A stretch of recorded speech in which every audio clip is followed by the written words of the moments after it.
চলুন আজ একটা নতুন ইংরেজি শব্দ শিখে নেওয়া যাক, বাডিং। আচ্ছা, এই ছবিটা দেখে কি মনে হচ্ছে? একটা ছোট্ট চারা গাছ, তাই না? ঠিক, এটা একটা নতুন শুরু। এর মধ্যে লুকিয়ে আছে অনেক বড় হওয়ার সম্ভাবনা। ইংরেজিতে ফুলের এই শুরুর অবস্থাকে বলে বাড, মানে আমরা যাকে কলি বলি। আর এই বাড থেকেই এসছে বাডিং শব্দটা, যার মানে হলো সম্ভাবনাময়। তাহলে বার্ড হলো একটা জিনিস, মানে কলি, আর বাডিং হলো একটা গুণ বা অবস্থা। চলুন এবার দেখি বাস্তব জীবনে বাডিং শব্দটা কিভাবে ব্যবহার করা হয়।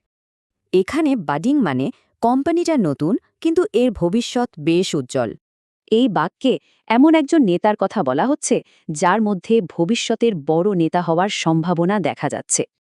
এর মানে তিনি অর্থনীতিবিদ হিসেবে নতুন, কিন্তু এখনই তার কাজে প্রতিভার ছাপ স্পষ্ট। শব্দটা যাতে একদম মনে গেঁথে যায়, সেজন্য একটা ছোট্ট গল্প শুনলে কেমন হয়? এই হলো আনিকা।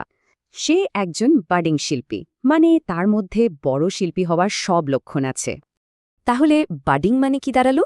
যা একদম শুরুর পর্যায়ে আছে, কিন্তু অনেক সম্ভাবনাময়।